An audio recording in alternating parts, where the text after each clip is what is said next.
So the first chapter of Ghost Huntress the Guidance is indeed better than the previous book in the series. However, the bar is in hell, so better is more of a vibe than a reality. This first chapter is kind of charming though. Basically, the story is that there's this woman whose husband died and the airline lost his coffin and they can't find him. So the ghost huntresses are trying to figure out where he is, and that is such a unique ghost hunting mission that I really liked it. If this book was an anthology series of just this group of girls going on unique ghost hunting missions like that, I would love it a lot more, but it's not, so I don't love it at all. There's a lot of the same pitfalls that the author was falling into before. A lot of repetitive phrasing, a lot of sentences that just don't need to be there, a lot of trademarked properties just named trademark properties used in place of descriptors, pop culture references up the wazoo. The writing is still drenched in those problems. Also, the first line of this book and the first line of the previous book both use the word frickin'. The previous book was, "It's too frickin' cold in here," and this book is only 2 months into being a ghost huntress, and I do believe this current case takes the frickin' cake. And I'm just saying now, if every single book has this kind of callback where the first line always uses the word frickin', I'm not going to be happy. There's also some pretty egregious grammatical errors in this chapter, which is not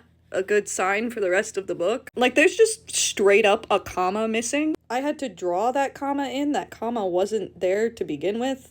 There's also a lot of exposition dumping about what happened in the previous book, and I kind of get it because I could see this being the kind of series where the author wants you to be able to just start reading from any point in the series, just be able to pick up a book from the series and read it as its own standalone novel. I get that, but also, why have the entire previous book if you're just gonna sum it up in a few paragraphs? The last grievance that I have for this book right now is that Emily is the main character Kendall's spirit guide now. Emily, you probably don't remember her because she was barely a character in the last book. She was a spirit that Kendall communicated with a few times, who is definitely Kendall's mother because this series sucks at foreshadowing. But as of right now, Kendall and Emily now have a spiritual connection. Like, they're working together. They've got this on lock. When the fuck did that happen? That seems like it could be a whole book in itself. But no, we talked to Emily a little bit at the end of the last book, and now they're just like a full-on spiritual team together.